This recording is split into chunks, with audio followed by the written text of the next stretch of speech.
Alan, you better not fucking argue with me tonight on this goddamn trailer. You can't stop me. I can't stop you. I can terminate you. Actively have no power over.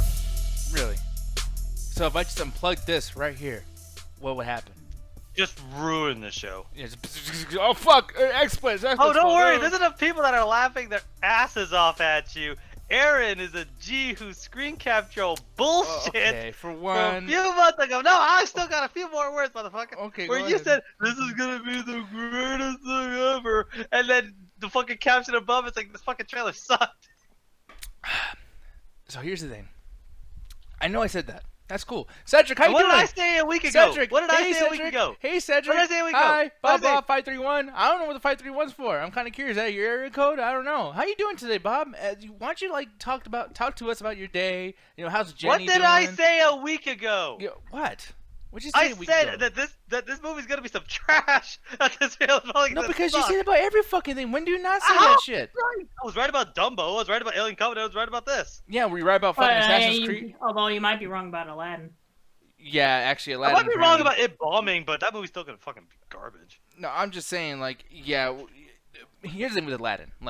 Everyone wants to jump on one particular design flaw that the fucking thing has, not realizing that a movie is a full thing full of characters and designs and songs and this and that. And they all look terrible. I know, but you freak out on just one particular piece of the pie, and then maybe two pieces of the pie. Okay? What are you talking about? The issue with the genie has always been terrible. When that trailer came, I was like, okay, they actually managed to fix that issue.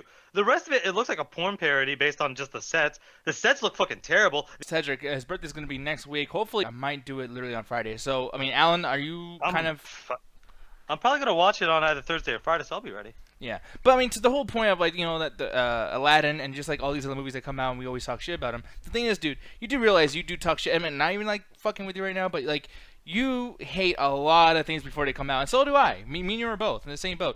Isn't it nice, though, that I was at least hoping that was good? I mean, Jack, I'm going to ask you really quick. Isn't it comforting to know that maybe I might, be positive about something and not be the fucking, fun police right away? I mean, I guess. I don't know why you're asking me that. Because if I ask Alan, he's going to be like, oh, you're wrong. No, the thing is, you're right, it's fine, but the problem is you have this fucking blind, tunnel vision when it comes to the Terminator series, that because Terminator 2 is your favorite fucking movie of all time, you're forgiving that every sequel to Terminator 3 is worse than the last. No, I've said that yet, Jack, except for Genesis. There's never been a good sequel. There have been more bad Terminator movies than good ones. No, it's been even. What do you mean? How do you mean it's even? There's only been two good ones and four bad ones. In your opinion. But the fifth one is an actually okay movie. Genesis is a piece of garbage. Okay, so, by the way, Genesis is better than the first one, motherfucker, so let's not go crazy here. I mean, you want to see... No, you can say what you want about the first one. If it just, hey, it was just doing its own thing. No one really ever thought it's a weird-ass concept. But Genesis is a mess of a fucking narrative. And it does the exact same thing that Salvation wanted to do. It drops a bunch of fucking bullshit things that make no goddamn sense so that they can fucking spawn a trilogy, but they're going to forget about it because that's what exactly happened in Terminator Salvation. They had a bunch of bullshit where they wanted a trilogy, but that movie did so badly that they forgot about it. Then with Genesis, well, let's do it again. And they left all that stupid bullshit in. They're literally just adding things. They're adding loose ends in there just to talk about it in later movies. But then they just never fucking commit to it. I guarantee you the exact same thing's going to happen in fucking Terminator Dark Fate. Not Dark Phoenix. Dark Feet? You're going to say Dark Feet, you fucking pervert. Dark Phoenix. There's no bounds. Jesus Christ. Yeah, dude, you're letting that shit just come out, just excreting out of your perverted skin, you fucking nasty man, you. But here's the thing, this little piggy went in Alan's mouth. I know, Mr. fucking Tarantino over here, fucking, wanting green free up in his Don't try face. to deflect because I fucked up. God, I can't believe Alan likes You're feet. just deflecting feet because boy. you know I'm right. You didn't fuck up. You had a Freudian split. Stop helping it. Chuckle Brothers, calm down. I love you, Gotcha. I can't even get out to the Facebook. I don't know what the fuck's going on over there. Oh, Facebook's fucking up? I don't know if Facebook's fucking up. I sure can't go to our page. So I don't know if it's just my internet. Oh, no, it's working. You're in it. Is it working? Okay, yeah, I just wanted to be sure. Yeah, because I was looking to see if we have any chat people going on or whatnot over here, and nothing's happening, so I don't know what the fuck. I'm trying to go there. So. And then the thing is, I go on Facebook right now, too, by the way, and the first thing I see is this weird shit, so, yeah, you know what? Fuck Facebook. I don't want to see any of these things. That's kind of creepy. I don't know what the hell's going on there. Who posted that? At first, I thought it was going to be that one dude, and that Toasty, what's his name, Dynasty? Dynasty. Yeah, Dynastics. He's nasty as fuck. Okay. But let me see. I'm gonna actually go into the chat really quick on Facebook. Sorry if I stopped the show for a second, guys, to do this, but I'm gonna go. Kirk's saying hot. It's not hot, dude. It's more like not. No. So Eddie is talking in there, but it's not showing up on the screen. So let's fix that really quick. Sorry about that, folks. I want to make sure that everyone can be seen over there. Everyone can be heard, loved, and cradled. Mm-hmm. Cradled Just like they cradled that black dude. Yeah, exactly. Yeah, you would rather go down that rabbit hole than continue to talk about how the Terminator franchise is fucking. Well, no, I was gonna save it. Hold on, let me get into all this because you guys argue about Terminator all the time. I never get to have my point of view, neither does Jet. I actually disagree heavily with Alan. Is the point that almost the point that I support Nick because I don't know what the fuck you want. These are supposed to be dumb action movies. They haven't been taken seriously since the second one, so I get why Nick's saying like Genesis is his favorite because that was the one that embraced the stupidness and actually did something with it and had like fun ideas of time travel. Whereas everything else is trying to take it seriously and really trying to either fake off the first one or trying to recreate the second one, which is never going to fucking happen. And from this trailer, we can see that James Cameron can't even fucking do it. But that doesn't mean you should discount a film. Every film has a chance to be good, even though it might be fucking sucky in the series. How many films have got... I was just going to say, I'm not dealing with this shit again with Alien Covenant where everybody was yelling at me that movie was going to be good until it came out because, oh, guess what, Ridley Scott's back. I don't give a goddamn fuck. I'm sorry, I'm going to say this. James Cameron's overrated. Fuck Titanic. Fuck Avatar. He is overrated as fuck. I don't know how any of those movies made as much money as they fucking did. I will never understand that. I don't fucking like Endgame, and I hope Endgame kicks Avatar's ass. Because I would rather have Endgame be the fucking top-grossing movie of all time than Avatar's. James Cameron's overrated. I'm sorry. Well, even if he is overrated, though, is like you're saying that movie is completely trash before. Like, even that thing you talked about with Aaron, and we'll talk about Terminator more so, because I want to... Like, dude, you're trying to blow your wad out right now. It's like, dude, you got to take the girl out to the dinner first and shit. Like, no, right then and there. It's through the front door. Hi. It's like, yeah, just get on the ground. It's like, am I arrested or am I going to get fucked up? No, not like this. No, let me get my ladder. I'm going to go up there and I'm going to grab your ass. But anyways, here's the thing. Sorry, Alan. I know I'm talking shit about your height, but you did hurt me with the Terminator stuff, and you made fun of me with Aaron, saying that I'm the big fucking idiot. By the way, I could have lied. We didn't say a goddamn word. He just posted a screenshot. Which means I'm an idiot. I'm wrong sometimes, guys. I'm fucking wrong. Goddamn. Jesus. Jeez. Well, here's the thing, though, people. We're going to talk about a lot of stuff. We're going to talk about the Swamp Thing pictures surfacing on the internet. We're going to talk about Sony doing a bunch of video game shows. Well, I think they're going to do a bunch of video game shows. But the main thing that they actually announced was that they're going to be doing Twisted Metal, the TV show, which, goddamn, we'll talk about that. Kind of crazy, in my opinion.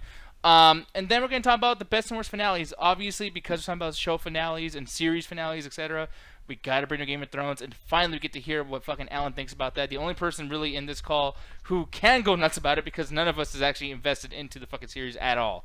So You're not. yeah, sure the fuck not. I mean, I know that I lost the match to DJ Miles on the Mortal Kombat 11. I was supposed to watch the show. Yeah, sorry, sir. I'm not gonna fucking do it. Okay, are we really gonna give me $100 if you fucking won? No. Or if I won? No. I mean, maybe. Nick doesn't. Don't make bets with Nick. He doesn't honor. Oh, he welches like a motherfucker. No, by the way, too, it's like when you do a bet, you gotta do a tournament rules. This motherfucker, like, I'm like, hey, dude, it's a randoms. No, I'm gonna play Sub-Zero. I'm like, what? What? That's not tournament. What tournament rules are you talking about? You go with your beans. What are you... Alan, literally, I'm trying to save you because you ruined No, your gaming cred. motherfucker. This is some Evo shit where you pick the mains. You know, you don't just pick random. What the fuck are you talking about? Alan. Nah, that's some shit that came after fucking with Smash Brothers. Before that happened. Okay, really quick before though, because both of y'all gonna ruin your gaming cred even more so. Like y'all already. You did. guys play randomized. This is one thing that I've always hated about fighting games nowadays, and I'm glad you mentioned it. Is whenever I play fighting games, I always gotta deal with this person playing the same fucking character over and over again. It's literally a fighting game community built around that. But Alan, I'm trying to save you really quick. Here's the thing. There's nothing to save. If you fucking listen, you can absorb information, sir. So people You're not absorbing my information. Dude, if you literally go to the fucking play online on Mortal Kombat 11, there's a thing that says tournament, and there's rules to the characters. DJ Mouse came and entered the tournament with that Sub-Zero. Like, you're saying that's not a thing. Literally, the game tells you if you just read it. Again, it's literally an Evo fighting game fucking tournament. You play as whoever the fuck you want. There's no random. That's not how it fucking works. Dude, I know. Alan, you know what? I just told you. No, like, he's using rules you're making up. No, it's the game. The game does it. You lost fair and square. Like, Alan, you weren't even there. And it's like the game tells you if you fucking click on the goddamn the thing that says play with other people, it'll fucking tell you. Like, everyone's aware of this. Even Ganjo's aware of this. He doesn't even play fighting games. Yep. You're ruining hardcore credit right now, man. Like, I don't give a fuck about what you think about my credit. Like, who the fuck are you? but what's like shit? Like, I'm trying to teach you something here. Like, this is something. No, that there's nothing you can fucking teach me. But So if you move on. literally say that doesn't exist, though, Alan, That doesn't fucking fucking exist. Chat. What I'm saying is, when you play tournaments, actual fucking tournaments, you play as whoever the fuck you want. I know, I'm not arguing that, numbnuts. I'm trying to fucking tell you something else, but you didn't let me finish. Fucking, that's what I'm trying to explain to you. You didn't even let the fucking sentence end. Like, good lord. Well, you go on for fucking ever. Me, I go on forever. Yes. Good lord. Man. Chat, anyways. Yeah, Baby ask Lotion the says- chat. That's They your just fucking said it. It default. does exist. They just said it. You're not fucking paying attention. Like, it's like Whatever, crazy. fuck. Like, Good lord. Anyways, so we're moving on from that shit. But the thing is, though, is like, yeah, I lost the thing. I'm not going to watch a Game of Thrones thing. That's all I was trying to get to before another argument spawned out the fucking blue. But there is arguments we're going to have. They're going to be on purpose, though. And those are going to be great. This one wasn't so great. But as far as that goes, though, you know, Ganja, I haven't talked to you all fucking day. Have you even seen the Terminator Dark Fate trailer? Because I forgot to ask you before we start the show. Oh, this is just garbage, bro. Don't look for me for help. Well, you here's motherfucker! Hey, I have hope with No, the I'm film so sick itself. of you Jungle But when it Brothers. comes to the Fuck. trailer, they're notorious for being garbage. How many times, man? I'll never forget Yeah. Gen X trailer ass garbage, good ass film. We still can't give it 100% decision that this movie's gonna be garbage, but I can at least say the trailer is fucking terrible. Yeah, and by the way, we've said this on the show 100 times because they spoil the fucking movie every single time. That's literally a meme with the Terminator trailers. Even Terminator 2, the best movie out of them all, has a horrible trailer. For one, the music's fucking terrible. They have a horrible voice actor on the shit. And they spoiled the fact that Arnold turns face. He's not a heel anymore. He's a good guy. So it's like, to completely ruin your fucking whole concept, really, because I think that was supposed to be a surprise. And now I'm going to ask you, I mean, you've seen Terminator 2, right? Yeah, I saw it with you. Yeah, okay. So, you know, with that said, do you feel like, I mean, were you going to be surprised by that? Do you feel like when the movie was continuing on, did you know right away that Arnold was going to be the good guy with that movie? Because they don't really tell you, like, what side he's on as he looks for John. Someone spoiled it for me, so I didn't, and I really never cared about it. I mean, I liked the movie, especially when I watched it the first time. Someone straight told me. Actually, I never watched the first Terminator, so I actually had no concept or bearing on this world. So I kind of just watched one. It wasn't until, I watched the second one. It wasn't until much later that, I want to say like years later, I think after 3, that I went back to watch 1 because I'm like, wow, 3 kind of sucked. Yeah, 3 was bad as fuck. And I mean, and that's the thing, too. Like, 3 It's and the 4, best especially sequel. 4. 4 is fucking horrible. That's literally one of the worst fucking movies of 2008 when that shit came out. I was fucking, that's like one of the first times I actually got mad. Because I don't get mad. Back then, I wasn't like hyperbolic on these shows and whatnot, too. Which, by the way, our title for the Twitch stream is hyperbole. So I think we kind of set that up pretty perfectly. But the thing is, though, is like, I wasn't like that with movies until Terminator Salvation. Like, I mean, there was a couple like American Beauty shit like that, whatever. But like Terminator Salvation literally had the whole concept of that movie kind of built within the first 2. Just do what they did in the beginning and just stretch that for fucking 2 hours. That movie is like the film equivalent to Gears of War. There's no color. There's no vibrancy. There's no fucking saturated colors. Oh, Everything great. takes place in the desert. It's awful. That movie is just dirt, the film. Like, it's fucking bad, dude. So are we going full on Terminator today, or do we still have any more promos we gotta do? Because I want to talk about why Terminator Salvation and Genesis are awful movies. We really can't. Go ahead. Because if it serves as context. Go ahead. In terms of context, because the thing about Terminator Salvation is the exact same problem with Terminator Genesis is, okay, we want to do this story that's based on like the events that happened in the first 2, because you see in the second one or the first one, you know, Terminator stepping on the skull, everything's great. Let's get that color palette, let's make a whole movie. The problem with Terminator Salvation is it starts adding in extra bullshit because it realizes that the whole future shit, it doesn't actually understand, it can't do it for an hour and a half, but the movie's 2 fucking hours. So it adds in, you know, not Sam, it's actual Sam Worthington into the fucking movie as this proto-hybrid Terminator shit that has a heart and a brain, I fucking think. And then it's doing all this extra bullshit with the Resistance that makes no goddamn sense until they fucking realize he's a fucking Terminator, and then doing some extra shit with the fucking John Connor that doesn't actually make any sense. They're only doing that so that they have more movies to tell. They're telling this broken narrative that actually makes no goddamn sense if you fucking are sitting there watching it. That's why everyone fucking hated it. Until you realize the ending line. What the fuck was the ending line? It was something of, oh, we thought this was the end of Skynet, but it was only the beginning, or some stupid shit. Because they wanted to do 2 more movies. They wanted to create another trilogy like the first 3, but it just fell the fuck apart because everyone hated it. Mhm. And they did the exact same thing with Genesis.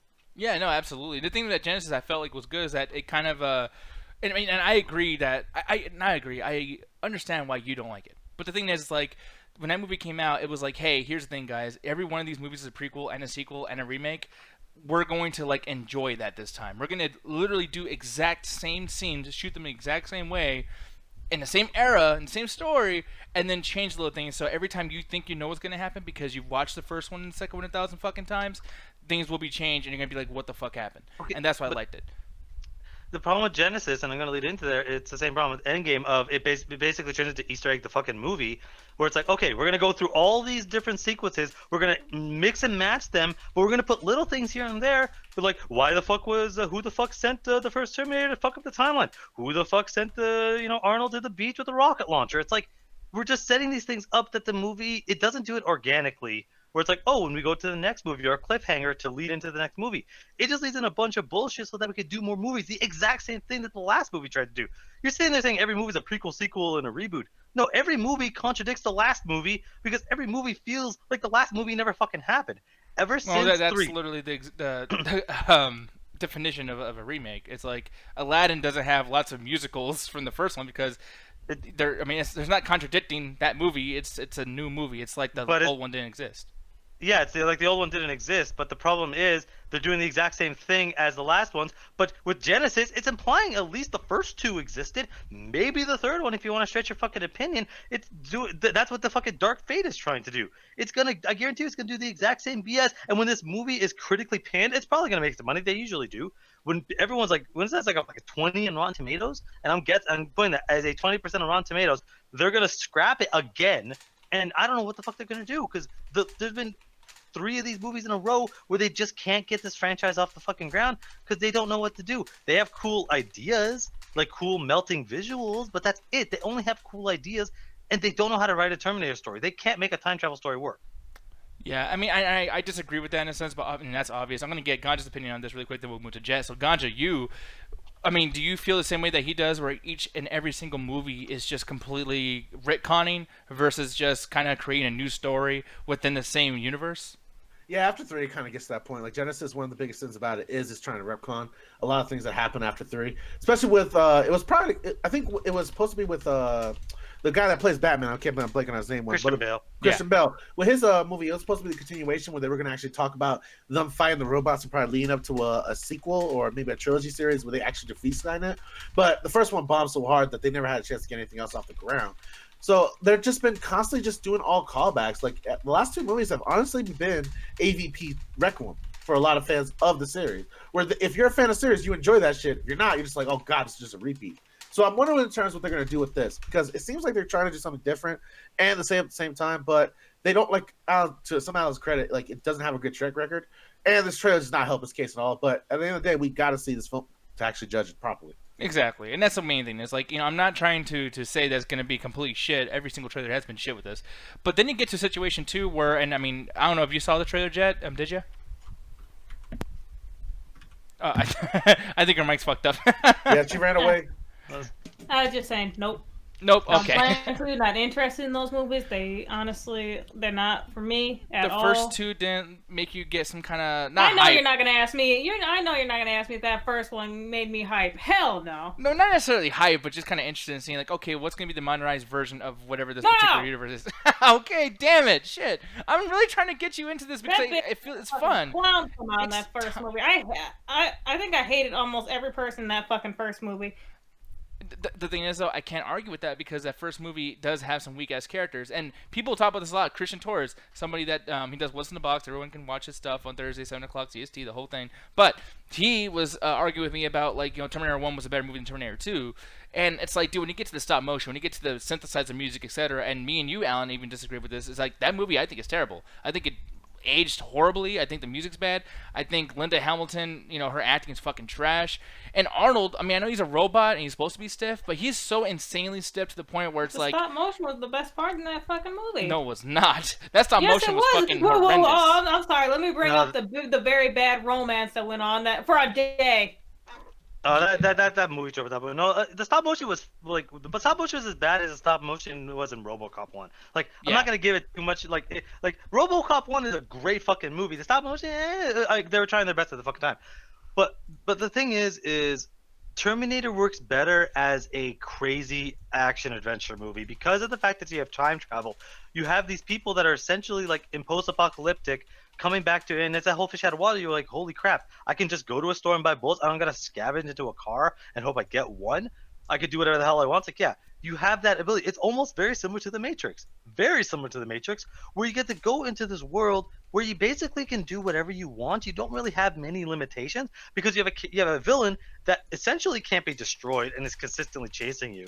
And then you have the good guys that can be hurt and shot, and they're running away. They spend most of the movie running away. There's no real fight in this. So when you have an ally like you would Neo or you would Arnold, it makes the movie interesting when you have a balanced threat. You have Neo trying to protect his friends from the Smith, who has similar powers to him. You have Arnold trying to protect himself from T-1000 or the fucking the whatever. That's what makes that movie good. Is it's a chase between two people with identical powers, but one person is so fucking evil, and it makes it interesting in this weird, crazy ass world. 3 almost nails that. 3 almost nails that. But the problem with 3 that 2 was able to do is 2 is a self-contained story. 2, if you never watch another Terminator movie ever again, the first one starts off with this guy that was a bad guy from the last movie, like holy shit, turns into a good guy, spends the entire movie trying to save John Connor, defeats the villain, sacrifices himself to stop the timeline. The movie ends. It is close and cut. The problem with the second one, and doesn't work as well, is it's trying so hard to do what the next 2 movies try to do, is create plot threads so that I could tell future movies. Oh, John Connor, you're not important, your kids are. That gets completely fucking forgotten. And it's like, there's so much, and whoever the fuck that second girl was, I don't even think she gets a name in the movie, based on how irrelevant she is. Oh, what, Kate? Oh, yeah, well, I don't know how the fuck you remember that. But the action scenes are dope. That crane fight, that crane chasing is amazing. Like, that is fucking almost as good as the truck chase in 2. But just how crazy it fucking goes. Yeah, and just the fact that Arnold had to spend all that money on just fucking up the entire city in Terminator 3, which is really cool. But then we get into something like this, and at least in Terminator 3, Terminator, I don't even know what the fuck I'm talking about. I'm about to say Sharknado. That's the movie and shit. I'm pitching to sci-fi. Yeah, that's the joke I was gonna use. No, here's the thing, man. Is like with those trailers though, they always have the car chase scene in every single trailer because that's a big action point because they're always being chased by the fucking by the villain. Sure. Now we get this. I gotta tell you, man, if this is our big moment here where Sarah Connor just walks out of a fucking truck and then just shoots this dumb ass fucking robot, like this dude's stupid. You would think an assassination Terminator fucking robot CPU would be smarter to be like, hey, I'm just gonna run after this person and not do anything to deflect a rocket launcher or jump in the fucking air because clearly he can do that. No, just shoot me with a fucking missile launcher, rocket launcher. Can you pause on that fucking gun for a second? What, her rocket launcher or her other gun? No, her shotgun. Her shotgun? Let me see. It's It's like a Tommy gun. Off. Dude, no, it looks like a fucking toy gun. I thought she was pulling out a Nerf gun. I was like, what the fuck is this? Look at that. That looks like a tire, man. I'm sorry, that might be a real gun, but that looks cartoony. I expected that shit. He says that until I take him to a fucking shooting range and he fires this and his dick gets hard.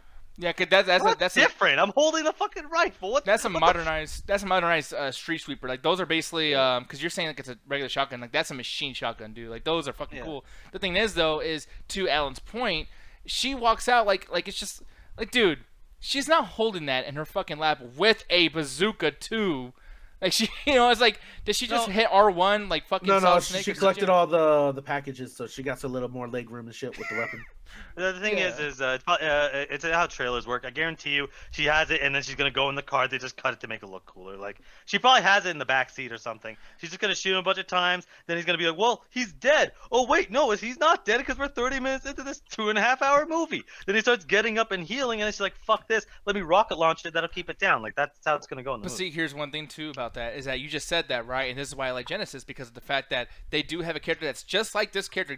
And the Terminator is played by Gabriel Luna, by the way. Yeah, there's an Asian cop who's basically supposed to be the Robert Patrick version of whatever the fuck. So he's chasing him in Genesis, and you're like, just like what you said, it's like, oh, we're not gonna kill him because we got an hour and a half movie to do. It's like, no, he dies. They kill him like within fucking 3 minutes. It's like, holy shit! And another one comes, and a different one comes. So it's almost like I'm hoping that the reason why this trailer is going to be fucking bad, and the reason why people are so upset about this is because they're not showing you, dude, Arnold doesn't even have any lines. And as far as what I know and what I guess and what I knew from the books, Arnold's not even a Terminator in this movie. What? Like, yeah, he's What? not a robot. Yeah. Okay, so all right, I don't know if this is spoilers or not, but if you consider spoilers, just go fuck yourself. But in the book, is it the soldier that they based the Terminators off of? Yeah. I heard about that. Ah, motherfucker. Yeah, well, no, it's cool because it's one of those things like, okay, no one ever asked this question, but how did they come up with the Terminator's look? Like, what did they base this off of? And it's like, well, you got a reason now. They got that look because the robots feel like we need to take the likeliness of somebody that she cares about, but they can't put it together that she wasn't fucking him back then because they don't know how humans work and life and birth and shit. It's So- one of those things where I hate the idea of we have to explain this because it's like it's the same problem that Captain Marvel had of, well, how do we gotta explain how Nick Fury came up with the Avengers? Oh, it was the fucking ship that Captain Marvel fucking flew. It's like you don't need to sit there, or Rogue One's entire premise for existing, or the same thing with Solo of we gotta explain this one little fucking detail, so let's write a whole movie about it. It's like the reason the books, I don't even know what the books were because I never fucking read them, but the reason the books exist is because you can delve into that. When it comes to movies, you don't need to jump down every single fucking rabbit hole. I think that's a lot of the problem with this series. And it's like, yeah, all this in the chat is like fucking, going like, oh, what is so much haterade for a teaser? Is because we're so sick of this series and we're waiting for something interesting, and it's like they don't know what they're doing anymore. Well, it gets to the point, like, I'm not going to go too much into more story points because I disagree with you in that sense. What's Yo, that? you gotta read. I'm sorry to cut you off, man. You gotta read the chat. David S. Goyer is writing this. I'm out. Well, who's I'm David S. out. Goyer? Why is that an out situation? He directed Blade 3, first of all. Okay, well that's all the Blades are bad, and people talk good about the first one. No, it's fucking stupid. Like they're all bad. Yeah, but as bad as you think, like you might not like the first two Blades. Blade 3 is a truck fire of a fucking Guess mess. what though? But, James Cameron did Terminator, Abyss, and all that stuff, but then he also did Avatar, which is also horrible. Avatar is a complete 2 out of 10 movie. It's a piece of complete fucking horrible garbage. But My he's question amazing. is, This movie's gonna with the suck. soldier that she's running into, because we all, if you read the books, or if my favorite thing, the only reason I know this is I rode the ride in Orlando, and they literally take that as like segment. I don't know if they add it to the DVDs later on, but when you're on the ride for Orlando, it's like, yeah, we based it off this soldier, and it's just basically like Arnold doing his most douchebag impression soldier. So I wonder if they're gonna do that with him, his character, or just gonna drop that. Yeah, and another thing too to think about this as well is just the fact that like they had this other character, the female character who's a robot as well, and that's one thing that kind of bothered me too is a female agenda type of stuff with this. Look, I don't usually complain about that kind of shit. Avengers Endgame was silly with it. Who cares? This happens a lot.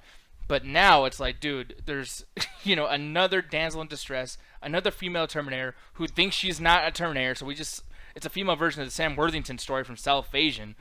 Salvation had a horrible fucking storyline with Sam Worthington thinking that, oh, I'm a human, even though you got fucking robot parts sticking out your stomach, but you think you're fucking human. Dumb, stupid. And why would even the Terminators allow that, by the way, too? It's just... They're oh trying my to do God. whatever they can to infiltrate humans. I'm sorry, humans. Like, why do you have to keep infiltrating the humans? They're really not that powerful. Or And then they're a threat. enslaving humans, too, and it's like, you're robots. Why would you need the humans? Like, you're not like a bunch of cattle, like, cow that, like, feed us, we need food. It's like, Yeah, why you would don't they need need to humans. enslave the humans? yeah, there's no point. It's fucking stupid. And it's like, and then they're doing that again in this trailer too. I don't know if you saw the shot, Alan, but like there's a part where all these people that don't have weapons and they look like they haven't ate for days. They're on top of this truck, and the truck's just driving. And it's like, okay, they're gonna do that again. Oh, these are the slaves of the Terminators, and we got to save them. Most of them are women, by the way, so it's gonna be like Mad Max again. And that was a whole other thing. Like, I'm hating this fucking trailer a lot. But I don't hate the franchise. And I think something's going to be cool with this. I just hope that Terminator, or people who are doing this, maybe David S. Goyer, pretty much saying, listen, all these trailers have been bad for the franchise, and what we're doing now is we're not going to tell you shit. So all these things that look silly actually are not that silly, because when you see the movie and have it all revealed to you in the natural way you're supposed to, maybe it's going to be fucking cool. So who knows? But my God, I mean, the action, the morphine of the liquid metal looks silly too. I mean, all this stuff. It's man. like, hey, let's combine the Liquid Terminator and the Shadow Terminator from Genesis and see if we can do something that's it's okay, but then let's also rip off the Matrix and have him make a clone of himself like the Ghost from Matrix Reloaded. It's like, I'm not even saying that those are bad things, but it's just like, at this point, like, I have zero faith that this movie's going to be good. I'll watch it because we can do a review on it. One, I think this movie's going to have a 20% on Rotten Tomato, and that's what we're going to fucking say, maybe 20 to 30.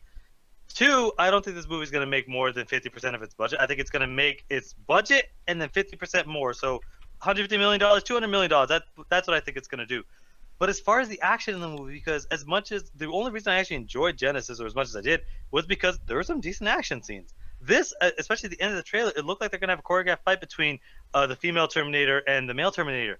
But I'm so sick of these over like fucking $100 million budgets that they could have a cool choreographed fight, but it's gonna be just 3 punches with decent camera angles, and that's the end of the fight. Like, please, just give me one cool fight between two Terminators that can't essentially die, so you could do all sorts of cool stuff like cutting their arms off or stabbing them a bunch of. Like, do some cool shit with your fucking concept. Yeah, no, and another thing too, like the plane stuff. Like, what is this, Mission Impossible now? So dumb.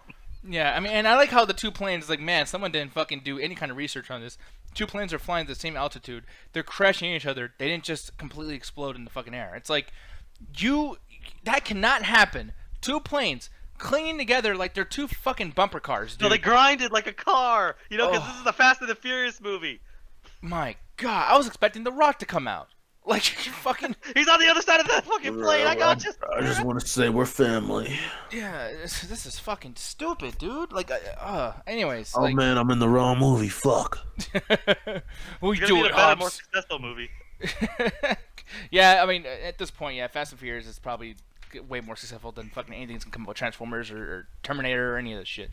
But moving on from this to something I feel like might be somewhat successful is Sony apparently is gonna be making a Twisted Metal show, and I guess there's some interest from Sony that apparently they want to do video game TV shows in general, which I think, man, something pretty interesting. I don't know how you feel about this, Alan. You are a big video gamer. Despite our argument earlier, I'm gonna let you have this really quick, man. What do you feel about this? And is there any properties that you feel like are just a no-brainer as far as Sony making a TV show about it? I mean, I think that there's a lot of I've always said TV shows are a way better medium for storytelling than movies will ever be. Mm-hmm. The thing about Sony is Sony never knows how to commit to anything. They keep trying. I think they tried to do something earlier a long time ago. They did this with Ratchet and Clank, but it didn't really ever pan out because it didn't go. This reminds me of when Microsoft wanted to create a TV studio to do the exact same thing, where they wanted to make the Halo TV series. I can't remember if that show ever fucking got off the ground, but this eventually shut down. I think Quantum Break was really the only time they ever managed to integrate it, where they basically filmed a live-action TV show, put it as cutscenes for the game, and it worked decently well. Worked more than it didn't.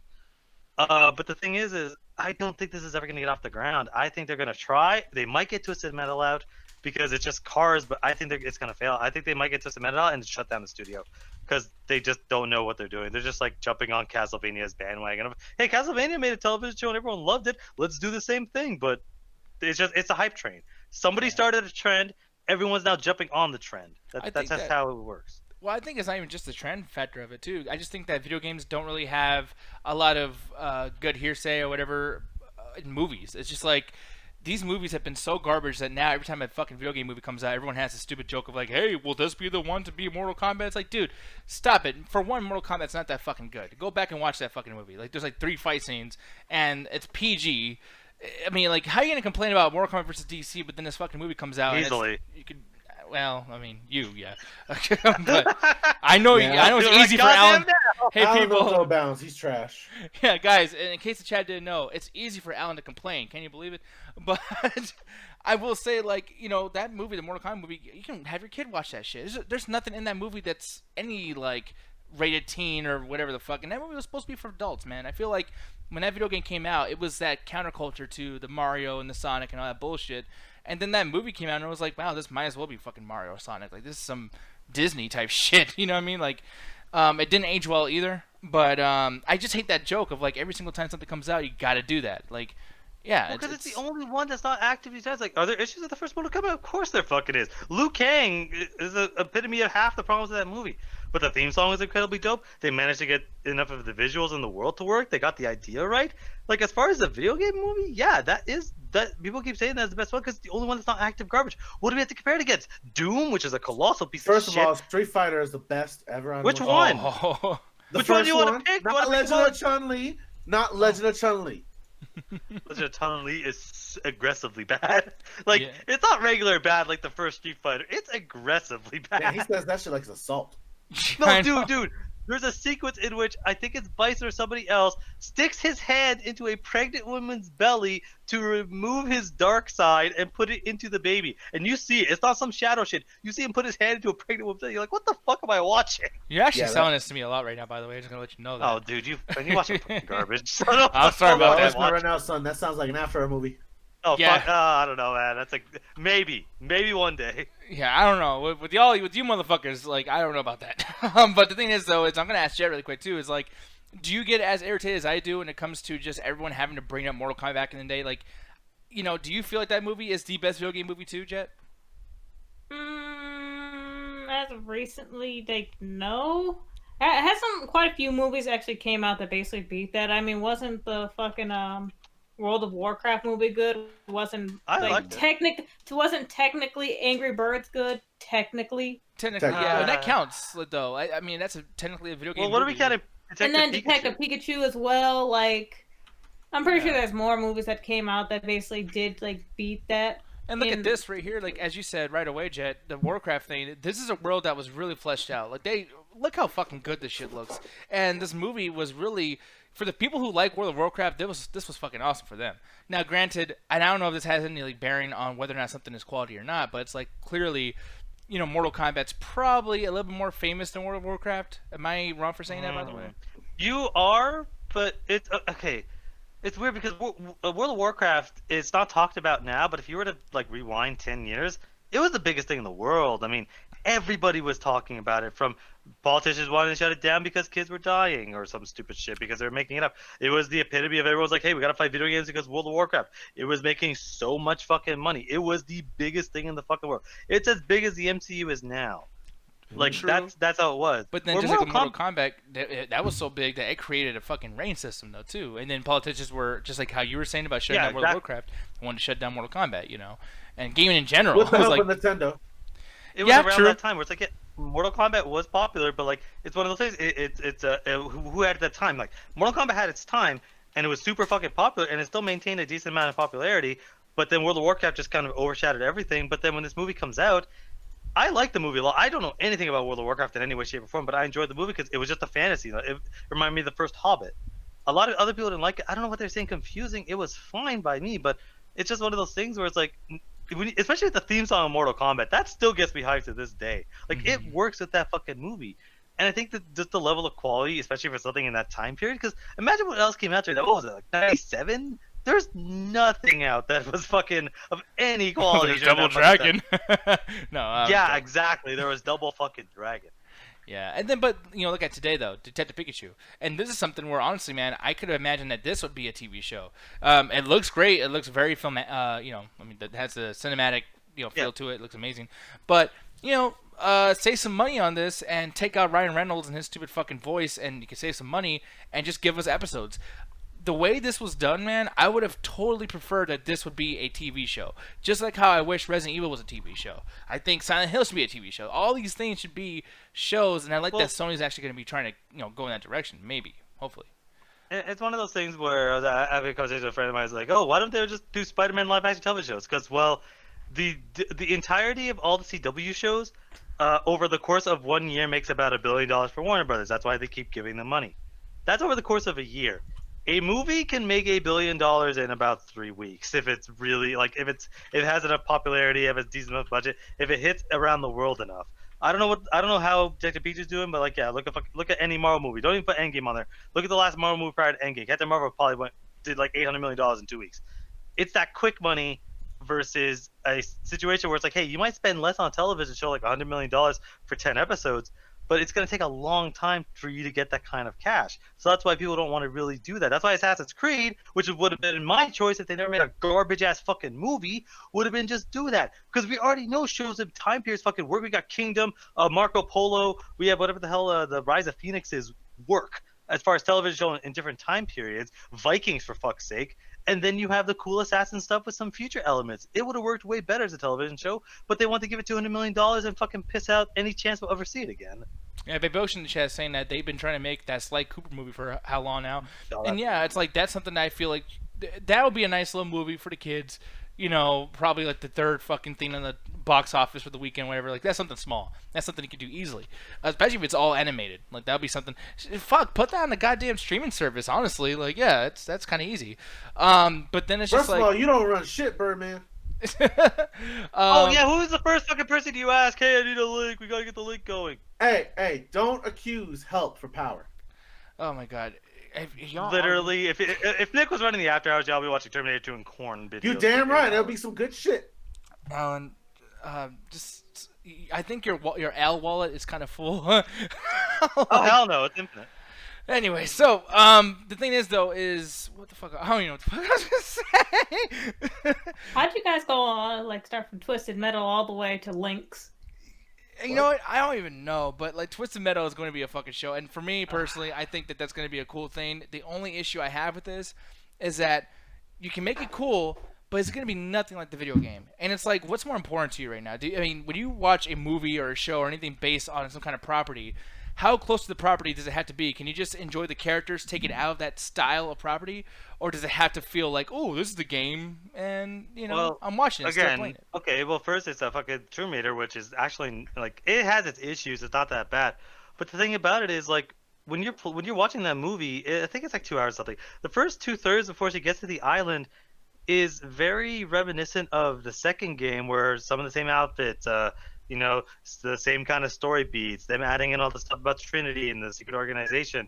That's after her. A lot of that stuff came from the second game. Same with her apartment that she doesn't live in doesn't live in her manor. All that stuff is from the second game, and it works really well. It actually manages to flesh the character out so that when you get to the island, it's all the first game.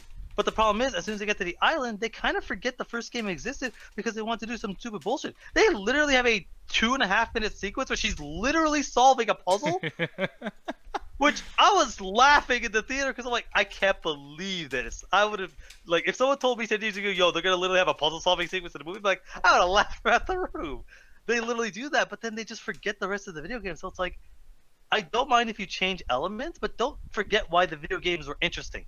Like, it just turns into the first Resident Evil movie, like, by the end of it. I'm like, no. What made the first video game interesting was the magic stuff is a twist. You actually think it's normal shit until the magic starts happening. Like, holy shit, there's magic in this world? Like, we had ideas, but no one really thought about it until we actually were able to do that. I'm like, okay, this works. But in the movie, they just treat it as it ends like the first Resident Evil, and I'm like, it's like zombies and shit. I'm like, are you fucking serious right now? This is such stupid bullshit. So it has to be decently close for me to enjoy it. And Twisted Metal, we already got it. It's called Death Race. Yeah, you know, that's true, yeah. Or Mon Nation Racer is the fucking show. My thing is like, oh, go ahead. Okay. No, go ahead. Okay, my thing is just like with Twisted Metal, what more can you do besides, you know, go on to like these really exploitation films that were about racing cars in the 70s and 80s and just basically do Death Race again with a little bit more of a presence tinge with Death Race. Like, I don't know what the fuck they're going to do with this. Like, it's kind of hard, and especially if they're planning to do it live action. Is it going to be one of those live action shows where we get maybe like the final 3 episodes of the cars and everything's leading up to actual Twisted Metal? Mm-hmm. Yeah. I mean, and that's the thing, too. It's like, I see your point, too. I see how that could be an issue. But it's just like, I don't know, man. For me, and I remember having this talk with either DJ Miles and Gertz about this, too. And even you guys, or Alan here.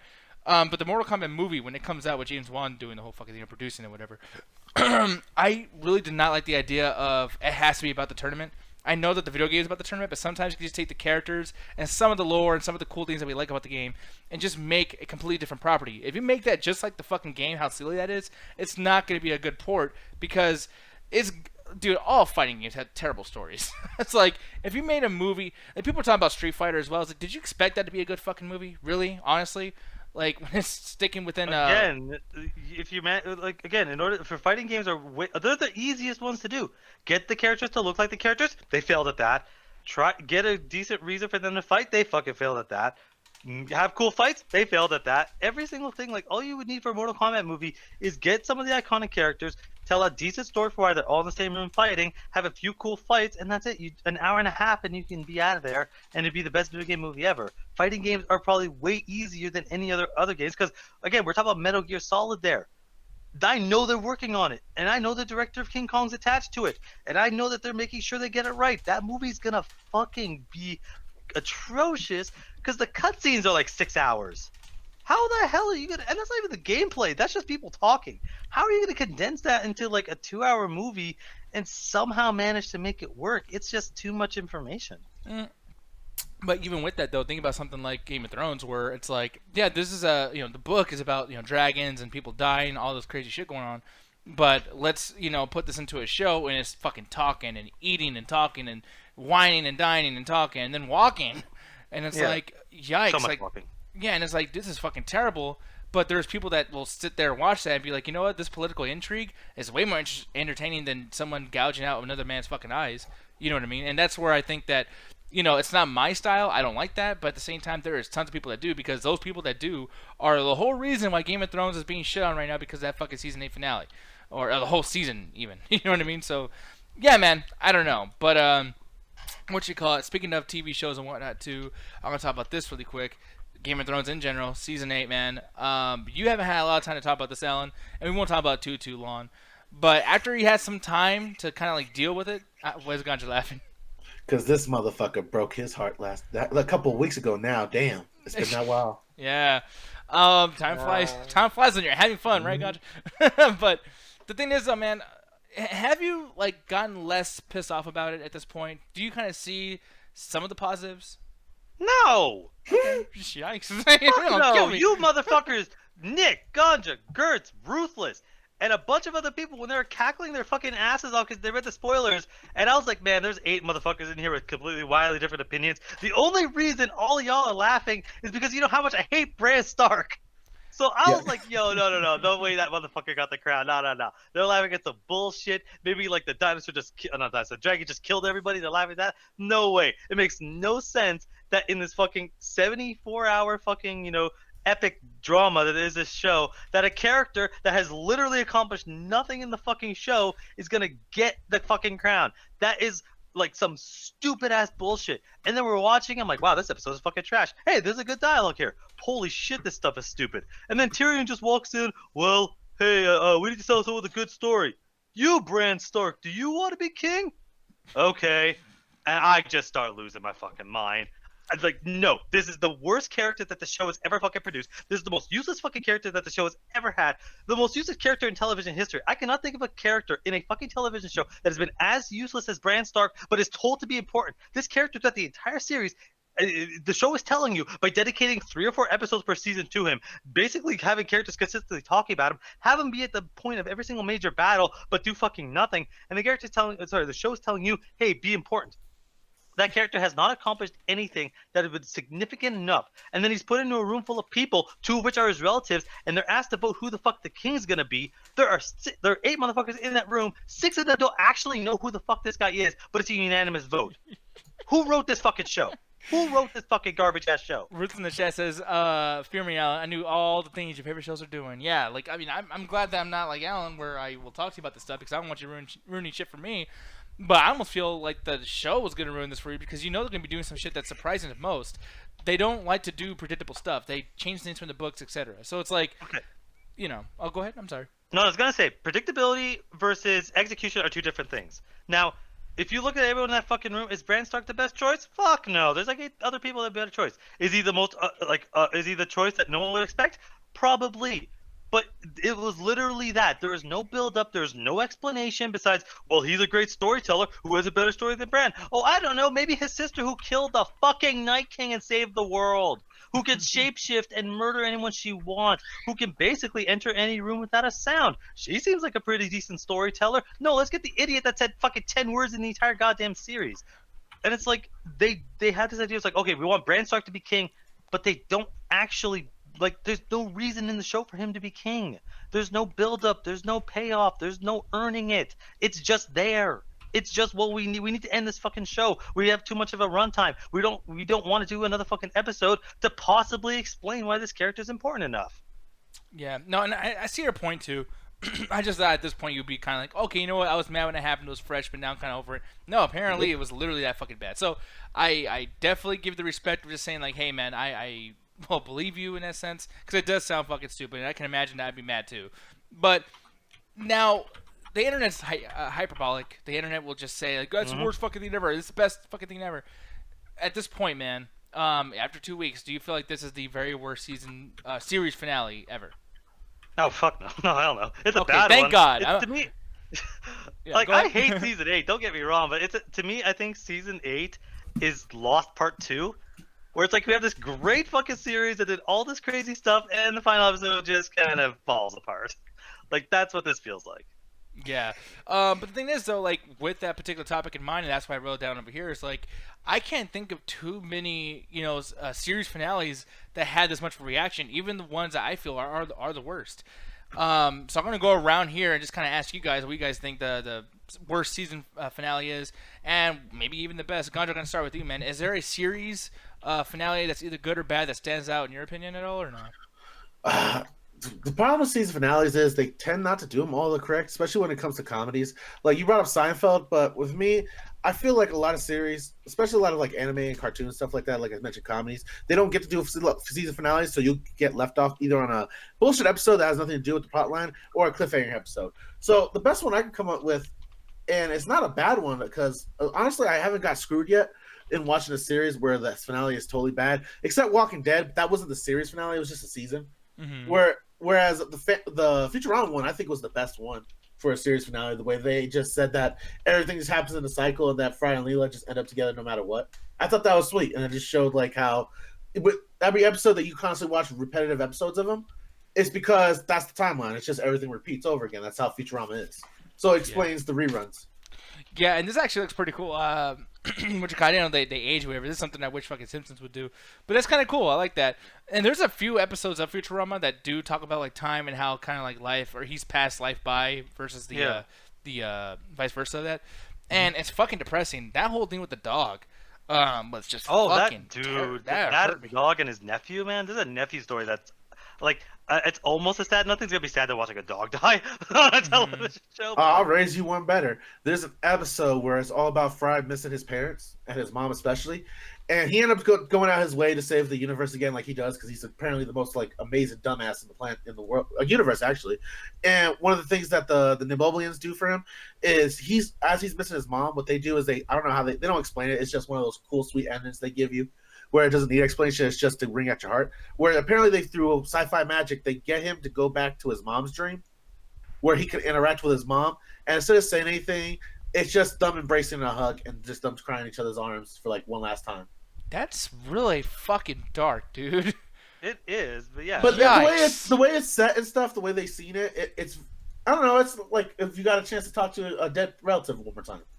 Yeah, but God, like I want to laugh watching this show. That might fucking. Oh no, Futurama pull that shit on you all the time. Oh yeah, but that's the thing. That's what I love about Futurama is it's able to make you laugh most of the time with episodes that to this day I fucking chuckle at if I think about. But then it also is able to make you sad. Like the episode with his nephew, he thinks that his brother stole his life, and he's so upset because like, wait, all these ideas I had to make this band, my 4-leaf clover, my dream to be an astronaut, and he's just like screaming because he thinks his brother stole his life after he died. But then as he's trying to find his 4-leaf clover, he eventually discovers that no, his brother missed him so much that he was talking to his son the whole time about how his brother was this great guy. He did all this cool stuff. He just disappeared one day, and we miss him every day. So that his nephew's like, oh, so then again, his brother's son was like, oh, I want to be just like this uncle I never heard of, and lives out his life. So it's like this sweet thing of like, yeah, his family did give a shit about him. He just didn't know it. And it's like, yeah, they always manage to do this stuff, and it surprises you because you think this is just a dumb show. It's like, no, they really think about these characters. Yeah, dude. That's like some heavy shit. I like that. That's actually really cool. That's really badass. What you call it? I was not expecting that fucking answer from Ganja of all people. And then Futurama, the show. That's the Mexican version of Telemundo. Fuck you. But yeah, man, that's honestly kind of sweet. But yeah, like Alan, I'm gonna ask you really quick, man. Like, what are some shows that you feel like deserves a big hyperbolic answer of this is the worst fucking thing that I ever saw?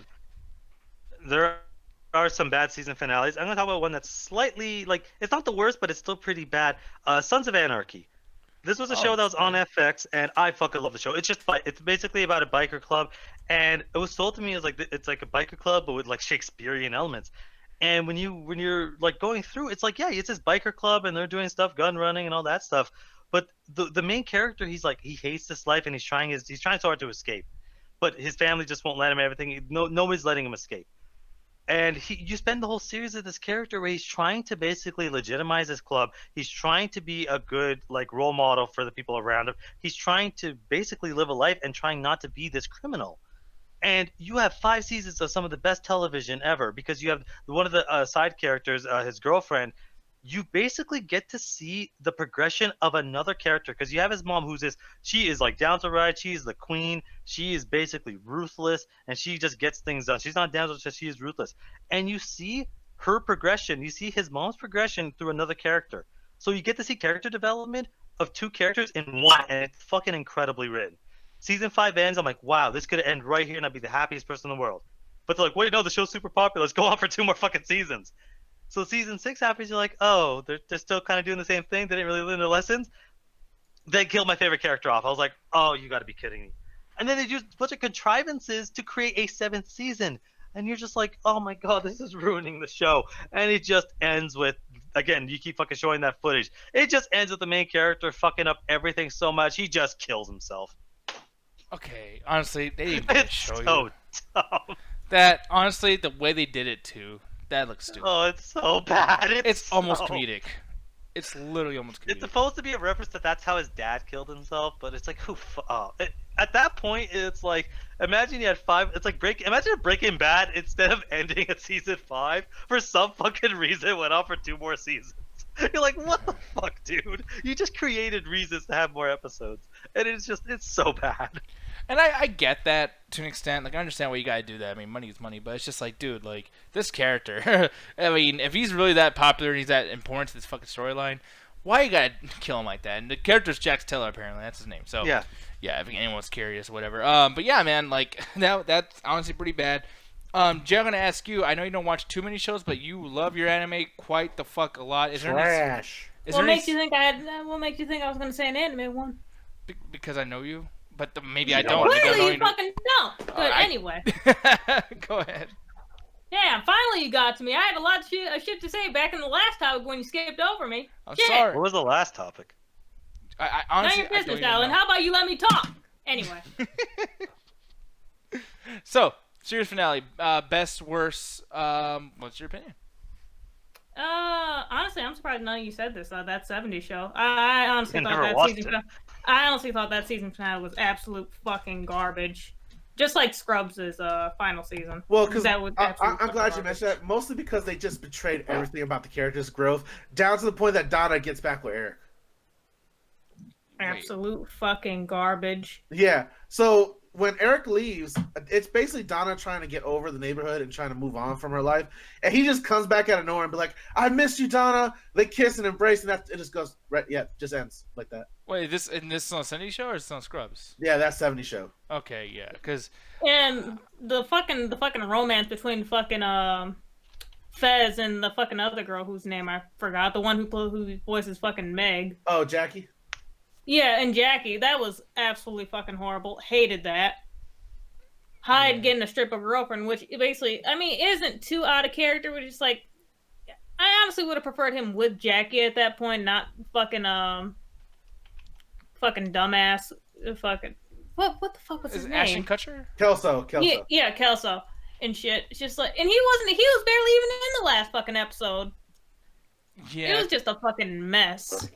Because I'm looking at this too, and I mean, like, I don't know. I was reading the comments on this particular video. This is called The Final Goodbye. Apparently, they did a whole hour special on just the fact that this ending. And no one seems to be really, really talking a shit ton of shit about it. So that's surprising to me. But at the same time, like, I mean, was it something where... Because most of these episodes are just, like, they don't really, like, pan out to, like, the next... Like the stories don't cross over, right? Like, it's usually just like, okay, this season has its own kind of like goal and where it's gonna land its destination, but then we kind of refresh. It's for most of the seasons up to Eric leaves, it's all a natural progression with all these characters trying to grow, learn, and sometimes I think they eventually go to college and all that shit. So it's just them growing up in this Wisconsin neighborhood. Shout out to Jenny. But one of the things is they go like that last episode is literally just a 180 back to the first episode. It makes no sense. Like it's literally like, hey, we don't know how to end this properly. A lot of these characters I remember are gone, and we want to bring them back for the season finale, but it doesn't make no sense to bring them back. So let's just repeat the first episode. Jet, was the whole season bad, by the way? Like, just leading up to this? Or was it pretty, like, oh, it's typical 70s show stuff? It was honestly very average. Like, they did that one thing that Scrubs' last season also did, which was basically getting rid of the main character, which was Eric, and having him go off and do something else. Mm-hmm. Which, honestly, I hate when shows do that. I absolutely hate it. Yeah, I actually like it because you don't have to kill a character off to have them go do something else. Someone's like, yeah, you know what? Like, you might come back, you might not. It adds a certain layer of unpredictability, but I can understand where you're coming from with that. Yeah, and also another one, basically, cartoon-wise, was which I'm pretty sure a lot of you didn't watch because the show looks like fucking garbage. I honestly hated this show too, but like the season finale absolutely was fucking dreadful. It was fucking Camp Lazlo. Camp Lazlo? I've never heard of this. I'm glad you didn't. It was fucking trash. Basically, what happens in the season finale is their camp master. Basically, it turns out wasn't their real camp master; it was someone else, and he ends up getting arrested. What? That seems really dark. No, it wasn't dark. It was just like the real camp master basically just like, yeah, he's held me captive. I'm the real scoutmaster. He's a fraud. And then everyone's just like, oh, I can't believe this. Anyway, I guess back to our camp duties. They literally lock him inside this loony bin type fucking thing too. Like, see where he did? Like, he didn't just arrest him. He like wrapped him up in a straitjacket type fucking thing. That's hilarious. That reminds me of fucking Harry Potter 4, where the teacher was just locked in a fucking chest for like 6 months. Like, Yo, didn't they? Oh, they stole this from The Simpsons because I think one episode of Simpsons they find out that Principal Skinner is not really Skinner. Yeah.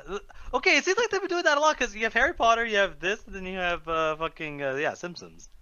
Yeah, no, but Jet, why did you even start? Like, this looks like something you would never fucking like. Like, why did you even give this a shot? I mean, like, I'd wake up in the morning and Cartoon Network was on, I would just watch it. Plus, like, they have a knack for, like, playing, like, the really bad shows over and fucking over again. Especially in the morning time back then. Mm-hmm. Yeah, Look God, at this Rocco's looks... Modern Life over here. What the fuck? Or fucking Bobby's World. Do you remember that shit? All right, I think the artist actually did say it was technically a spiritual successor to Rocco's Modern Life. Yeah, it explains it. One of the guys there in the hat looks just like the cow from Rocco's Modern Life. Or one of the characters on that show. If that's the case, if they ever brought back Rocco's Modern Life, I don't have any hopes for it, because this show is garbage. Camp Lazlo, y'all. Oh. Now, in a positive light, really quick, Jet, what is something that you feel like had a great series finale? Oh, everyone's fucking said this, dinosaurs. I don't agree with that. Like, their ending was smart as shit. It was depressing as fuck, but it was smart how they did that shit. Everything leading up, like, had a cause and effect. Like, this one fucking dude basically fucked up everything and caused everyone to fucking die. Like, damn, that's metal as fuck. Damn. Is that the one where it dies because the asteroid comes? Is that how the show ends? No, it's not an asteroid. What happens is the dude works at a factory and he fucks it up so bad that it causes global warming. Oh my god. But I don't know. I kind of like the ending because it kind of gives birth to us. Like, that's kind of like the dinosaurs had to disappear for us to come. Yeah. But, like, even the pan out, like, there's a part in here where it shows the family, like, yep, we're gonna die. And it's, like, it's sad right here, but, like, it shows, like, through the window. I think it's about to show it now. Yeah, here we go. It pans out, and look how they have accepted. We're fucked. Like, that's dude, really dark. Especially that's the dark baby in the fucking room. Yeah, dude. Even and like the little baby's always saying, You know they "I'm ate the that baby. Probably Nah. not. The funny thing is, the baby, like, has, like, I think the second to last line where she's like, where basically everyone's trying to explain to him, like, yeah, we're basically gonna fucking die, and he's just like, wait, what's gonna happen to us? It's like, they're gonna die. Like, you're gonna be I've dead. only been around for 6 months, so explain to me the mortality of man. That's why you just eat them. Why waste time? And like they weren't even like at first we're kind of panicking. Like the main guy was like, "Oh fuck, oh no," just running around, and then they just kind of like, "Yep." So that's it. Like and the it was ending just of like, the knowing. oh, fuck, dude, don't you do that? Because you're gonna start talking shit about Alex Proyas, who literally has Yeah, done because some he good stuff. sucks. You always do this. You always do this, Alan. Name me But 2 good movies. The And Crow, Dark City I is not one of Robot, them. right, and Dark City too. I Robot. Yeah, Or was pretty good. Yeah, it's fucking amazing. It's one of okay. Will Smith's fucking best movies. Yep. What are you talking Right about? next to Independence Day. I'll agree with that too. Light you on that one. Yeah, Holy Roland shit. Emmerich is famous for a reason, Alan. Roland Yeah, Emmerich, because he's a give us shitty some director that got Put lucky. respect on that man's name. He but- made Ice okay. a villain. And one of the best Godzilla movies too, by the way. Speaking of Godzilla, Yo, fucking guys, stop being the wrong brothers. Holy shit! But Never. if we're talking about good finales for animated stuff, Jet reminded me of Reboot. Now, this was one of the trash. ones where okay. So Reboot is an incredible fucking show, and Jet is just a hater because she hates fucking animation style that's not 2D. But what the interesting thing about Trash. Reboot, And that's You're why, because I like a lot of 3D animated movies. This was garbage. it was a style for its time, and the thing about it is, again, it was a fucking interesting Really show out because there. as much as it was for kids, it always managed to grow and do stuff. Like when you're having the main character, what is entire like you have a lot of the main characters and a lot of stuff they're dealing with PTSD or dealing with what it's like to grow up in this war-torn world. To the extent when one of the characters gets trapped in what they call the GameCube, and basically what it is GameCube is something trying to evade their home, basically like an invasion. Somebody has to go in, beat the game, and if they lose, they get captured and they essentially die. So one of the storylines is a kid goes in because their protector just like he disappears one day and there's no one else to protect. So he just runs in to this almost Mortal Kombat-esque thing, gets his eye slashed out, and he just loses. And for the next 2 seasons, he's trying to get himself home. And he finally gets himself home and he realizes everything's been fucked up because his arch villain, Megabyte, has been fucking up the entire city, and now he has to work together with his old guard to stop him. They get into a standstill. Good guys versus bad guys. Megabyte pulls out his ultimate ability of a Trojan horse, starts infecting all of their friends. So now, like, they lost 2/3 of their friends, so there's only maybe 3 good guys and like 8 bad guys. The door closes and it ends. And they never did it again because the voice actor for one of the characters just died and they just did not want to do the show again. So as far as anyone's concerned, the good guys just horribly lost that fucking last battle. And they never were able to do anything afterwards. And really quick too, Aim so for my bit. this is one time I have to go to Alan's defense. Alan has never shit on Beast Wars, by the way. Yeah, what the fuck, Kirk? Yeah, I love Beast Wars. Because that's the only thing, and I almost don't even want to talk about it because I'm scared like me and him are going to disagree at a certain point with the fork in the road situation, but me and him have bonded over how much we fucking love Beast Wars. And by the way, and I don't know if you knew this, Alan, did you like the Spider-Man new anime series that came out around like the 2000s? Which one? There's oh It god. was literally called the new anime series. Dude, there are so many that's the one that was the CG. It was okay. Because that was actually by Mainframe Entertainment, same guys who did Beast Wars and Reboot. That explains it. Yeah, but I mean, honestly, I'm going to show it really quick too. Jed, I'm going to ask you. You know more about this stuff than any of us. Do you approve of this? Let me see. Yeah, it's basically the Spider-Man series from the I think 2000s, like Around that time. Yeah, very No, early 2000s. I need to see another picture. You need to see another picture. I think it's new animated. Yeah, this is the same one. It looks nice. I like that. It was okay. Yeah, it's very average. Actually, no. That's the new animated one. That's really? the one that's actually complete garbage. I think they called it the MTV one because either it aired there or it had. But here it it was is. okay. This is it right here. Yeah, the Fred Pash Senior 3D character. Yeah. Yeah. This is it. That looks cool. Man. I need to see them. Is that picture right there of Peter Parker? Like, click on right that. here? Is that also it? I don't Yeah, believe the it. third Or is one. it? That looks like shit. That looks great. Look at the shadowing and everything too. Like That's terrible shadowing. It was okay. It was what they could do at the time with 3D. The story itself was really interesting, and it ended on a definitive note where he basically it's implied he either injects them to knock them out or just straight murders them, and then just gives up being Spider-Man. Okay, yeah, but I mean, I really like that. Like, and by the way, like Canadian creators don't get enough fucking like talk. Like Scott McNeil being one of my favorite fucking voice actors, David Kay, who actually was on Resistance. Everyone remembers that game from PS3. That was fucking great. Yeah, he plays Nathan Hale. So yeah, it's just like I love these guys so much, and like I followed them to everywhere they went, and then they're starting to fall off now. They're like, yeah, I'm sick of fucking voice acting, I'm sick of creating.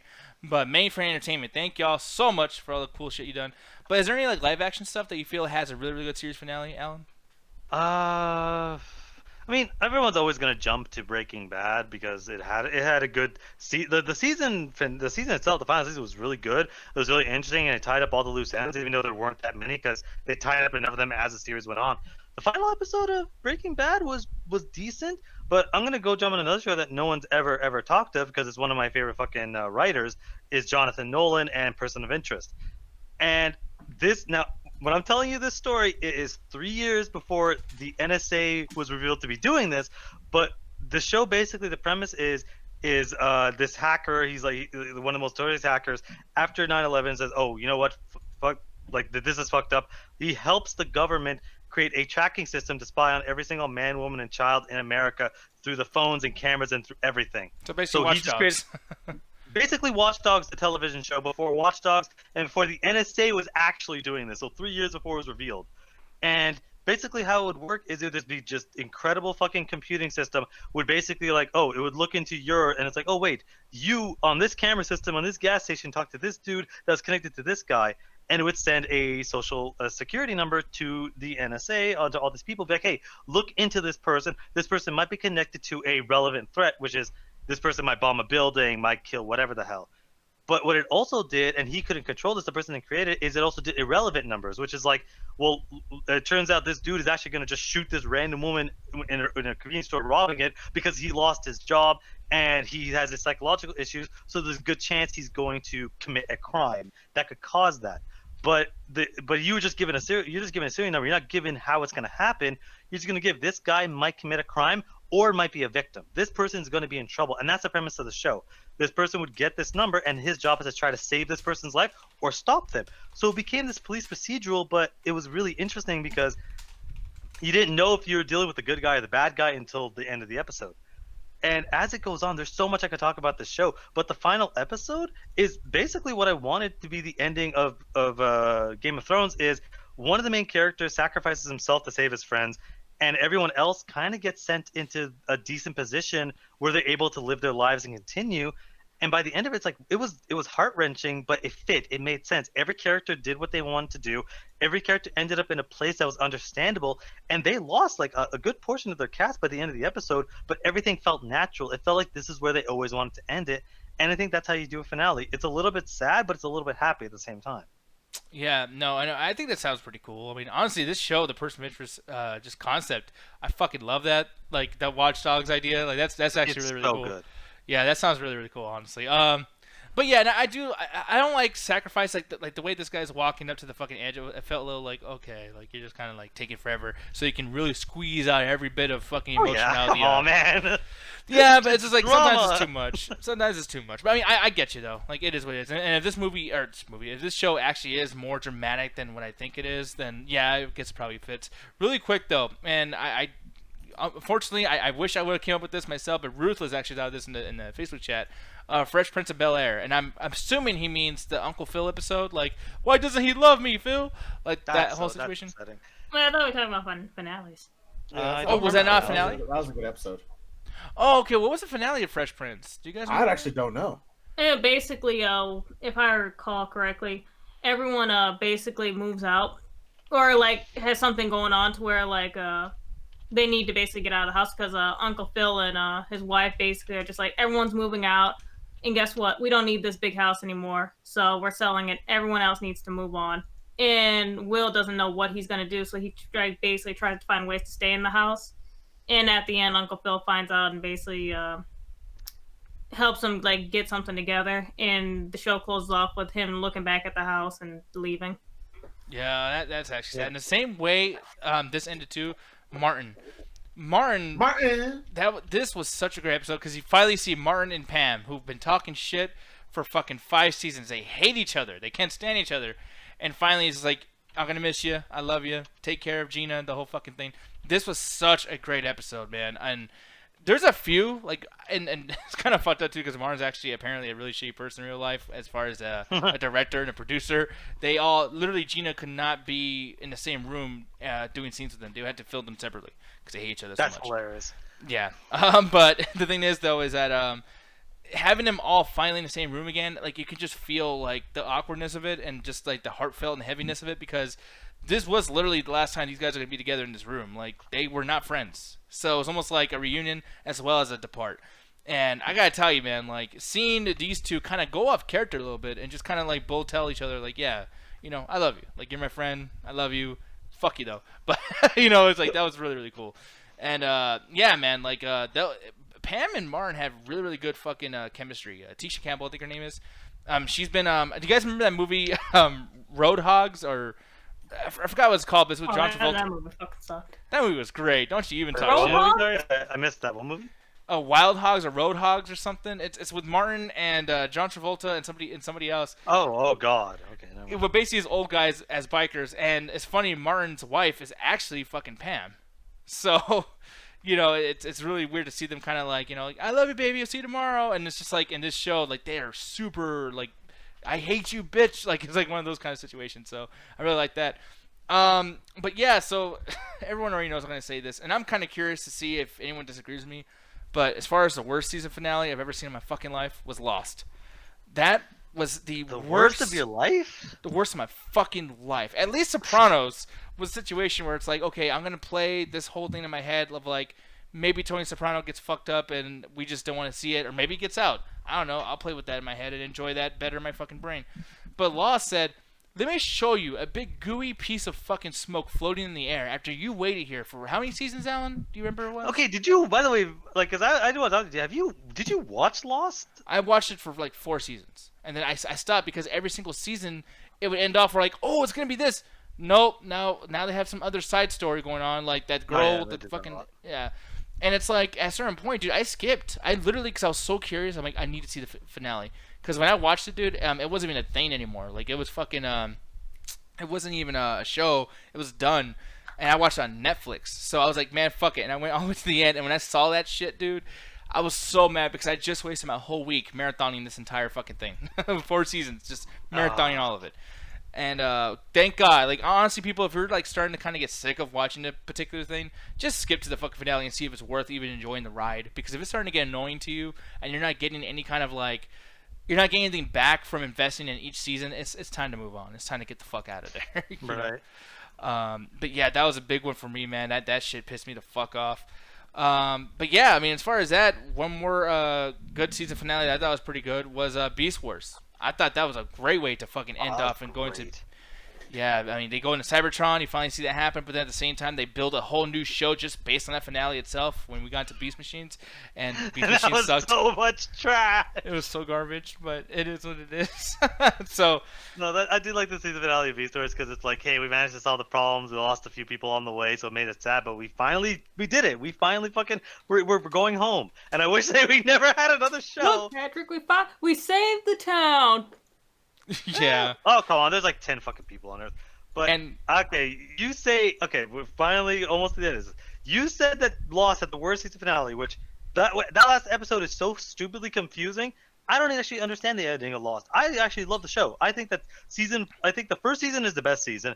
Season 2 is okay, then it starts to dwindle. Season 4 is okay. Season 5 is actually pretty good. The fucking ending of Season 5 makes no goddamn sense. But Season 6, they're trying to wrap up all the loose plot threads, and that's what you see a lot of the season finales. They're trying to wrap up everything, every storyline, every little Easter egg. Hey, remember that random couple that was dead there before we got here? We explained what the fuck that was about. That's a whole episode. Remember this thing? We explained that. Remember that thing? We explained that. And then we get to the last episode. And all of the plot lines, everything's finally fixing, and then all these characters are at a church, and the main character is speaking to his dead dad that's been a piece of shit this whole series, a ghost and all this other bullshit, and apparently, according to him, the plane crashed, they all died, and this is some weird heaven test shit to see what afterlife they're going to, I think. Yeah. And then he asked, is this a dream? Did it all happen? Oh, it happened. But not really. It's like, what is the ending of Lost? Somebody in the chat, what the fuck is the ending of Lost? And it's one of those things I don't understand it. Well, another thing too is like it's almost like one of those things where, and it could have been cool if this was like built more before the ending. But I guess like they go back to certain things that happened in the very first episode where it's like, what kind of a quality person are you? Remember that big fat guy and how no one liked him, etc. It's like, I guess how people treat him and how he treated other people determine where they both go. Are they gonna go to hell? Or be kicked off this island? Are they gonna die within death? Apparently, you can die when you're dead. Apparently, you die and die. That doesn't matter because people can be ghosts or some shit. Oh my god. Yeah, it's the dumbest fucking thing. Like, it's great title for the fucking show, Lost, because I was lost as fuck during that entire thing, dude. Well, I it's one hate of those things where the entire show is sold on a mystery of why the fuck is this stuff happening? So it's intriguing you because you're trying to figure out what the hell is going on. And then it turns out it doesn't matter. There's so much shit in that show that doesn't matter. I just realized me and fucking Cedric say the same joke. Yeah, he says, I'm lost in that ending. Yeah. Cedric, I love you, dude. I love you, Cedric. That was awesome, bro. But one last thing, then we'll get the fuck out of here. We might just skip the Swamp Thing, but I gotta talk about this. There is one last thing, and I'll make it quick because I didn't get a chance to lead into it. And I'll try to make this as fast as possible because I'm sure people are exhausted. The worst season finale, and I don't think anyone will ever argue with me to the day I die because I don't care how bad Dexter is. The worst season finale of all time is How I Met Your Mother. There is no series finale that will ever be worse. So let me give you a brief breakdown of what the show is and why the show was good up until the very last episode. Is basically it's you see these two kids and you see you don't see the person but you hear the voiceover of, hey, let me explain How I Met Your Mother. And it's explaining the story of how Ted met the kid's mother. And as you're going through the show and the series, it's like, okay, we're telling all of these stories of him trying to, go on dates, trying to get his life together, trying to be a good person. But then you're also getting all the stories of all of his friends around him, including one of which is Robin, somebody that he dated at first, and thinking, oh, maybe that's the mother. No, their date fucked up, things didn't work out, but they become friends. And the whole point of the series is, like, I'm going to explain to you how I got my life together, how I got all this stuff, and how this led me to meeting your mother. I'm also going to tell you all these stories about how, your aunts and uncles, how all these people around you, how their stories, how they got their life together. And that's what made the show good, is all the different characters besides Ted. It leads right into the final season. And this show has had so much forethought, they've been thinking right before the wedding. The last episode is like, yeah, more of that. They finally get to meet, they have a few conversations. You're like, oh, they get everything together. Everything kind of works out. The last episode is basically like, oh, the reason this story exists is because she died when they were young and they never got to meet her mother. That's why the story is called How I Met Your Mother, because they don't know who the fuck she is. And you're like, oh, that's sweet. He's trying to tell the story of his life, how he met this woman and what it meant to her. I'm like, that's great. And then it continues. It doesn't stop there. It continues to the kids going, wait, have you been telling us this whole time that you're secretly into that girl from the first episode? Go get her, Dad. And then he gets her, and then literally, people. Here's the thing, Fuck guys. our mom. No, and it's funny because people, the way it ends is literally the same way it should have ended in the first fucking episode. The exact same thing happens. The same conversation happens. Dude, the same setup of him stealing the fucking blue Smurf penis horn. Like, yeah, everything's the same. It completely. Oh, like, I don't care how... That 70 show. Okay. Dude, I don't know how bad your season finale is, but that's literally retroactively ruins the entire series because it makes it entirely pointless. Oh no, I don't portray the characters that bad. It just regresses them. Dude, it makes sorry, go ahead. It didn't turn into fucking dad to like, yeah, I'm gonna bang your auntie, your cousins, and this is how I met your mom. Yeah, but then it's like we barely get to know anything about the mom. We got maybe like 35 minutes of actually knowing her, and it just doesn't matter. Yeah, and it's funny. One of our old co-hosts, 90s, and I don't know, what does he usually say about this show? That the new name should be called something like. The name for the show is How I Got Over Your Mother. Yeah, Kirk is saying like, this is all like, kids, here's all the chicks I banged before I banged your mom. That's actually the fucking name of the show too. It's like, it's crazy. It's really, really silly. Now, obviously, I don't think that was their goal to even go that far. I think they're probably gonna plan for like 2 seasons, and people loved it so much, they're like, fuck it, let's just stretch this out. And it's like, you stretch out so far, and now here you are with some fucking stupid ass. The thing is, it's like the first season they probably didn't know how popular it was gonna be, but by season 2 you saw them planting out little threads that they kept going throughout the whole show. The show had so much foresight of it bringing back stuff from like previous seasons. And it's like, wow, what an interesting like show that's able to do so much. Like, again, the 5 slaps of, at one point this dude loses a bet, says, yeah, 5 slaps over the whatever the fuck. And it's like over the course of 7 seasons. So it's like these little things that keep remembering. So it's like, no, this is what they always wanted to end. They want to have some stupid full circle bullshit, but they didn't realize it negates the entire show as a result. Yeah, man. To the extent where they edit it in the DVD. The DVD ends right after he explains it, and they don't actually have the Robin scene. So they knew how stupid it was. Jesus Christ. Well, I will say, before we get the fuck out of here, the last thing, and there's no better way for me to end this shit. That Charmed is actually the worst season finale ever. Okay, why so? Because it's fucking trash. That whole show was fucking trash, and anyone who says differently is a goddamn liar. They did not watch past season 3. Yeah, and here's that shit goes past, like, that shit backtracks so fucking much. The worst set of fucking witches I have ever fucking seen. Like, those 3 fucking twins, if they're even twins, are fucking a set of fucking bitches. They're bitch witches. Go bitches, go bitches, go bitches. I don't think I ever watched this show, so. This show's fucking terrible. Like, they have time travel. They have fucking, like, people love it because it has a whole, like, mystical elements to it and basically monsters and shit. Yeah, the thing is, that means nothing if your storytelling is garbage and basically you spend half of your fucking show run basically trying to get love for one single character. Her whole thing was don't give up on love. Don't give up on love. Don't give up on love. Yeah, that's what they did for fucking season 4 through season, I think, like fucking 8. Yeah, I think there's 8 seasons, by the way, so that's a lot to keep going on that fucking point of the like. She sleeps around so fucking much, and basically the same characters keep telling her, "Don't give up on love. Don't give up on love." Okay, we get it, Phoebe, you stupid bitch. I fucking hate you. I fucking hate you so fucking much. Alyssa Milano plays the worst fucking witch I've ever fucking seen. I hate that bitch. And I mean, maybe in real life she's a good person, but in that show she's a fucking monster. The season finale consisted of backtracking, falling in love with a Cupid person for Phoebe, who is basically Alyssa Milano, them dying, and then basically them coming back. Their dead grandma, who is basically the big old premise of the show. Basically, they find out they're witches because like something about their fucking grandma and shit. She's alive. Their dead mother's alive, which was also a big thing. Fucking Piper, another like one of the sisters. Basically, her 2 future children that basically have powers and shit. And one basically becomes a very like evil warlord in the future, in which they do like a whole season basically like focusing on that because something this dumb bitch did made him go off and start killing people and became like a evil fucking sorcerer or some shit. And then in the show, somehow they turned him good. Like you actually see his transformation from bad to good in like I think season like 6 or 7, which is fucking dumb. Like a future of them is such a fucking mess. Well, I'm looking at this now. Like they're telling all the stories through just crossfades. Like, how many fufucking crossfades? Dude, it was a style at the time, man. It was the style at the time. They loved the shit out of their crossfades back then.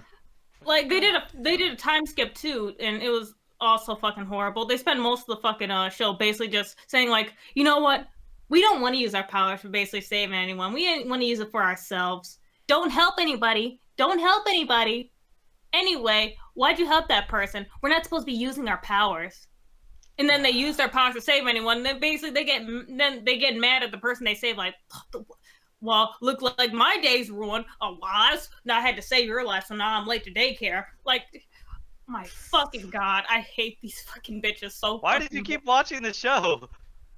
I don't remember what channel it was on, but like it was WB. on. And I would wake up.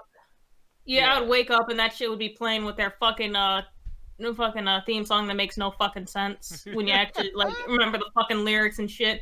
They had this whole thing about fucking, oh, you can't marry a white lighter. You can't marry a white lighter. They're your protectors. White lighter? Anyway, yeah, like apparently like every like witch has a white lighter or something that basically is like some guardian angel that's supposed to fucking watch over you. Oh, you're not supposed to fall in love with your white lighter. Anyway, your mom fell in love with the white lighter. There's no rule against that. There's a rule against this though.